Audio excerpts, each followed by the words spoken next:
Audio Jungle। Hello दोस्तों, नमस्कार। Rate exam 2025 level 2 के लिए सामाजिक अध्ययन संपूर्ण कोर्स पर आधारित हम यहाँ पर कुल 60 क्वेश्चन देखने वाले हैं और इस सीरीज में हम वन लाइनर क्वेश्चन देखने वाले हैं। कुल 60 क्वेश्चन होंगे। ये 60 क्वेश्चन पिछली प्रतियोगी परीक्षाओं में आए हुए क्वेश्चन है। रीट, टेट, सी टेट सभी से हमने यहाँ पर क्वेश्चन ऐड किए हैं। कुल 60 क्वेश्चन आप देखेंगे यहाँ पर और इससे आपका अभ्यास होगा, आपकी तैयारी होगी और इनसे आपको ये भी पता चलेगा कि क्वेश्चन कहाँ कहाँ से बन रहा है, कहाँ कहाँ से बार बार क्वेश्चन रिपीट हो रहा है। तो ये सब आप इस वीडियो में देखने वाले हैं, तो बने रहिए अंत तक और देखें कुल 60 क्वेश्चन। इस क्लास को देखने पर आपका नुकसान कुछ भी नहीं है, आपका घाटा कुछ भी नहीं है, बस फ़ायदा ही फ़ायदा होने वाला है इस सेशन से। तो ज़रूर देखिएगा अंत तक। तो शुरू करते हैं आज की इस सीरीज को। ये रहा पहला क्वेश्चन। पहला क्वेश्चन है साथियों, क्षेत्रीयतावाद का मुख्य कारण है सामाजिक तनावों का। अति महत्वपूर्ण क्वेश्चन है दोस्तों, ये आपको यहाँ पर याद रखना है। नगरीय परिमाण है, नगरीय परिमाण, ग्रामों से नगरों की ओर जनसंख्या पलायन का, ये आप यहाँ पर ध्यान रखेंगे। सामाजिक अध्ययन के अध्यापक को विषय वस्तु के साथ साथ और कौन सा ज्ञान होना चाहिए? सामाजिक अध्ययन के टीचर को विषय वस्तु के साथ में और भी क्या पता होना चाहिए, क्या नॉलेज होना चाहिए उसका? तो याद रखिएगा यहाँ पर शिक्षण विधियों का उससे ज्ञान होना चाहिए, भरपूर ज्ञान होना चाहिए शिक्षण विधियों का।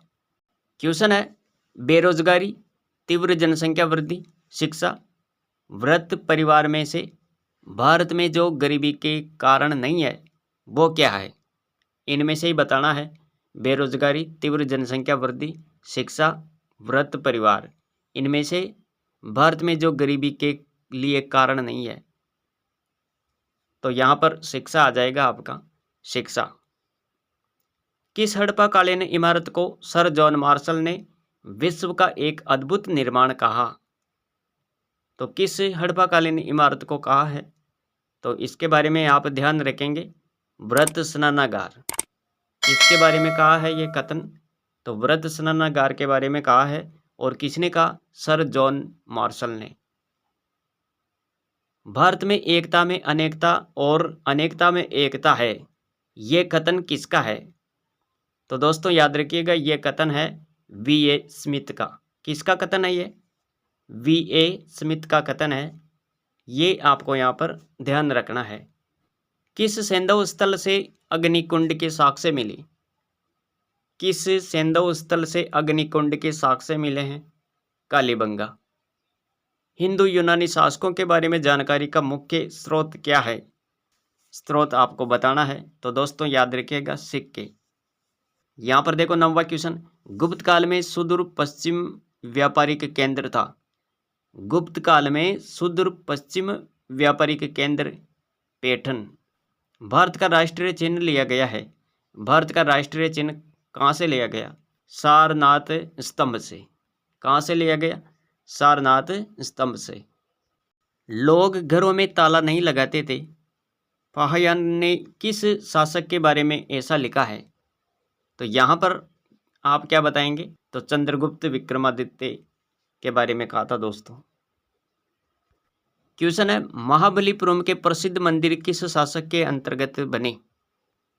महाबलीपुरम के प्रसिद्ध मंदिर किस शासक के अंतर्गत बने थे? पल्लव। भारत इतिहास में पहली बार लोगों के जन्म एवं मृत्यु का पंजीयन किस काल में किया गया?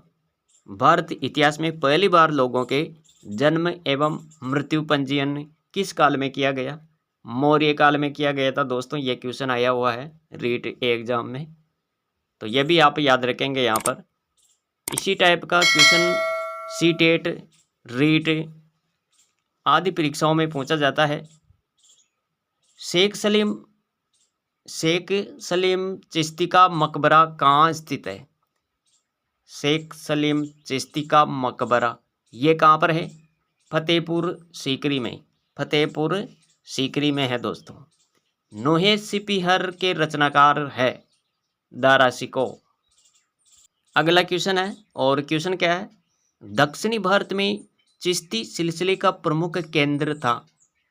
तो दक्षिणी भारत में चिश्ती सिलसिले का जो प्रमुख केंद्र था वो क्या था? गुलबर्ग, आपको याद रखना है। इसके बाद में देखो, संत दादू की मृत्यु किस स्थल पर हुई थी?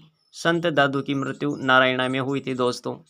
18 नंबर का क्वेश्चन है, और क्वेश्चन क्या है? संत जाम्बोजी का जन्म कहाँ पर हुआ था? संत जाम्बोजी का जन्म कहाँ पर हुआ था? पीपासर में हुआ था दोस्तों। दस्तक शब्द से क्या तात्पर्य है? दस्तक शब्द से क्या तात्पर्य है? तो याद रखिएगा, इसका मतलब क्या होता है? शुल्क मुक्त व्यापार। शुल्क मुक्त व्यापार, ये आप ध्यान देंगे यहाँ पर। अकबर के चित्तौड़गढ़ पर आक्रमण 1567-68 में के समय वहाँ का शासक कौन था? तो महाराणा उदय सिंह आप याद रखेंगे, महाराणा उदय सिंह था। किस मुगल बादशाह के काल को हिंदी साहित्य का स्वर्ण युग कहा जाता है? किस मुगल बादशाह के काल को हिंदी साहित्य का स्वर्ण युग कहा जाता है? अकबर। अकबर के काल को हिंदी साहित्य का स्वर्ण युग कहा गया। कौन से फ्रांसीसी यात्री ने 6 बार भारत की यात्रा की थी? वह फ्रांसीसी यात्री जिसने 6 बार भारत की यात्रा की थी, तो कौन था वो? तो याद रखें यहाँ पर, टेवरनियर। क्या याद रखेंगे? टेवरनियर। को 23 नंबर का क्वेश्चन है, आइन ए अकबरी में अबुल फजल ने मनसबदारों की कितनी श्रेणियों का उल्लेख किया है? 67 श्रेणियों का उल्लेख किया है। आइन ए अकबरी में अबुल फजल ने मनसबदारों की कितनी श्रेणियां? 67 श्रेणियां। 66 श्रेणियां आपको याद रखनी है। इनका उल्लेख किया गया था आइन ए अकबरी में, और ये किसने किया था?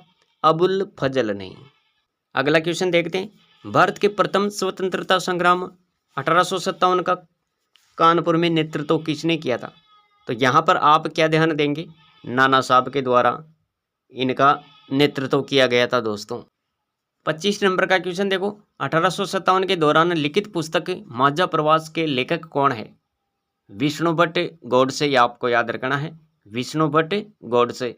1857 के दौरान लिखित पुस्तक माझा प्रवास पुस्तक है, और इसके लेखक विष्णु भट्ट गोडसे थे। क्वेश्चन है, महान नागा महिला गिंडाल्यू को रानी की उपाधि किसने दी थी? जवाहरलाल नेहरू ने। किसने दी थी? जवाहरलाल नेहरू ने। अति महत्वपूर्ण क्वेश्चन है।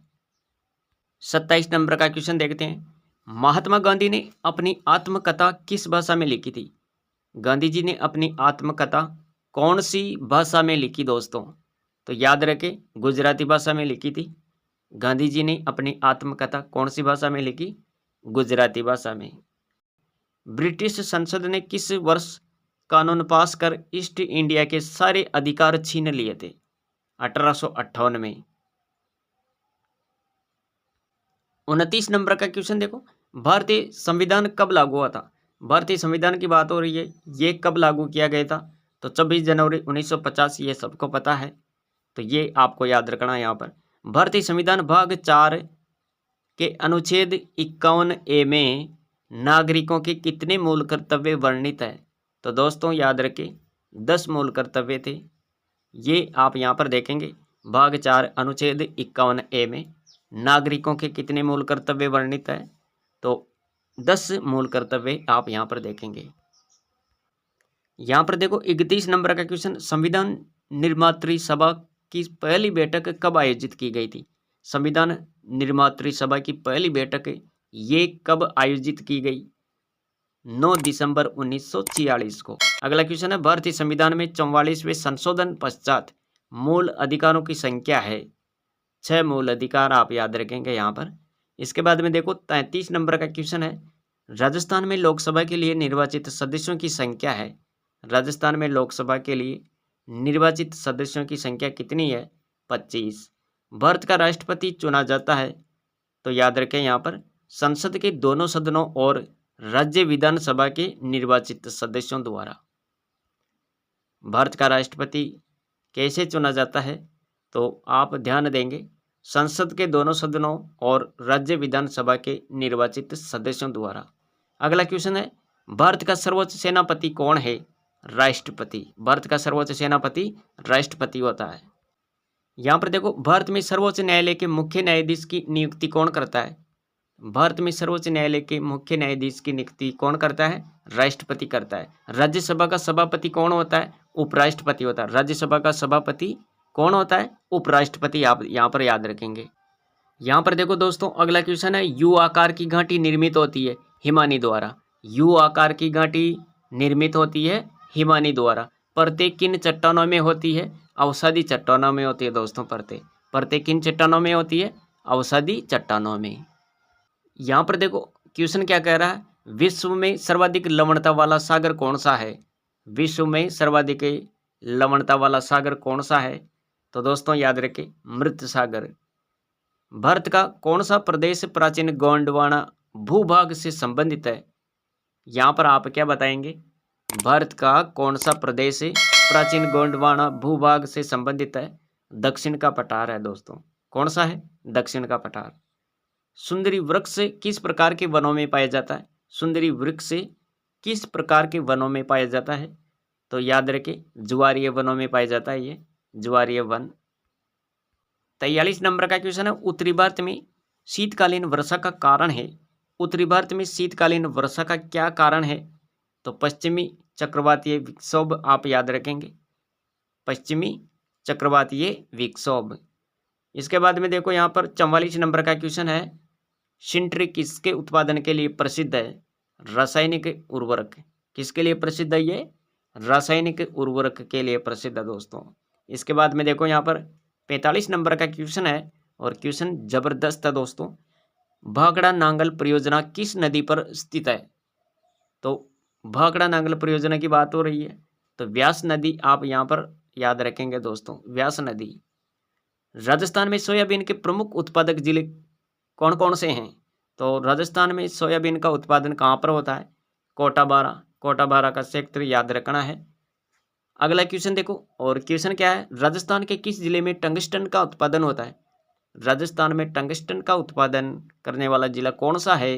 तो दोस्तों याद रखिएगा, नागौर सेक्टर आपका यहाँ पर सही उत्तर होगा।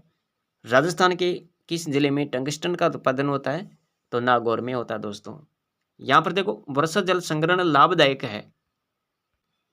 वर्षा जल संग्रहण लाभदायक है भूमिगत जल स्तर को सुधारने के लिए। ये आपको यहाँ पर देखना है, भूमिगत जल स्तर सुधारने के लिए वर्षा जल संग्रहण अति लाभदायक है दोस्तों। राजस्थान में राष्ट्रीय राजमार्ग 15 पर स्थित नगर है। कौन सा नगर है राष्ट्रीय राजमार्ग 15 पर? तो गंगानगर, बीकानेर, जैसलमेर, बाड़मेर, ये आप यहाँ पर देखेंगे। इसके बाद में आप यहाँ पर याद रखेंगे, अरावली का दूसरा उच्चतम शिखर है। अरावली का उच्चतम दूसरा शिखर कौन सा है? अरावली का दूसरा उच्चतम शिखर शेर। 51 नंबर का क्वेश्चन है, और क्वेश्चन क्या है, 1857 की क्रांति के समय कोटा का शासक कौन था? 1857 की क्रांति के समय कोटा का शासक महाराव राम सिंह प्रथम। कौन था? महाराव राम सिंह प्रथम आप यहाँ पर देखेंगे। इसके बाद में 52 नंबर का क्वेश्चन है, प्रसिद्ध सालिम सिंह की हवेली कहाँ पर स्थित है? जैसलमेर में। कहाँ पर है? जैसलमेर में है दोस्तों। इसके बाद में देखो, यहाँ पर 53 नंबर का क्वेश्चन, किस जिले में गोगामेडी मेला लगता है? हनुमानगढ़, जिस पर अंग्रेज जनरल लॉर्ड लेक ने 5 बार चढ़ाई की थी किंतु वह असफल हुआ। वह किला कौन सा है? तो दोस्तों याद रखिएगा, वह किला है लोहागढ़ का किला, भरतपुर। 55 नंबर का क्वेश्चन देखो, और क्वेश्चन क्या है, मेवाड़ प्रजामंडल के प्रथम अध्यक्ष कौन थे? मेवाड़ प्रजामंडल के प्रथम अध्यक्ष बलवंत सिंह मेहता। कौन थे? बलवंत सिंह मेहता थे दोस्तों, प्रजामंडल के प्रथम अध्यक्ष। मेवाड़ प्रजामंडल आपको याद रखना है, इसके अध्यक्ष थे ये प्रथम अध्यक्ष बलवंत सिंह मेहता। 56 नंबर का क्वेश्चन है, और क्वेश्चन क्या है, यहाँ पर क्या लिखा हुआ है, चावंड। चावंड चित्रकला शैली का विकास किस क्षेत्र से संबंधित है? या किस क्षेत्र में हुआ? चामुंड चित्रकला शैली का विकास किस क्षेत्र में हुआ, ये आप यहाँ पर बताएंगे। तो दोस्तों याद रखिएगा यहाँ पर मेवाड़। अगला क्वेश्चन देखो, वेदों को संयुक्त रूप में कहा जाता है।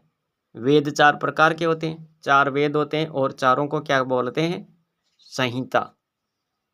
लेखन कला की उचित प्रणाली विकसित करने वाली पहली सभ्यता कौन सी थी? तो सुमेरिया की सभ्यता आप याद रखेंगे, सुमेरियन की सभ्यता। 59 नंबर का क्वेश्चन देखो, दशराज्य युद्ध का उल्लेख मिलता है।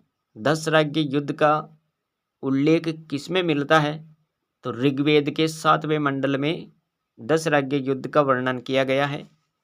और आज की सीरीज का ये लास्ट क्वेश्चन देखो, बौद्ध धर्म के संस्थापक थे।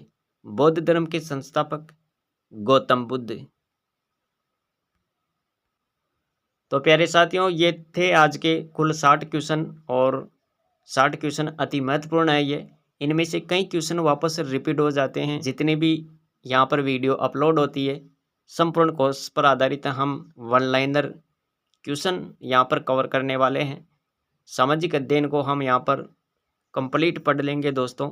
रोजाना 60 क्वेश्चन हम देखने वाले हैं, तो प्रत्येक सीरीज को आप जरूर अटेंड करें, पूरी देके कंप्लीट आपकी यहाँ पर तैयारी होने वाली है। तो मिलेंगे अगले वीडियो में, अगले सेशन में। और इस क्लास को शेयर ज़रूर कर दीजिए, सभी व्हाट्सएप ग्रुप में शेयर करें ताकि अधिक से अधिक विद्यार्थी मित्रों को इस सीरीज़ का फ़ायदा मिल सके और हमें भी आपसे मोटिवेशन मिले ताकि हम लगातार आपके लिए मेहनत करते रहें। तो मिलेंगे अगले वीडियो में, अगले सेशन में। तब तक जय हिंद, वंदे मातरम। Thanks for watching.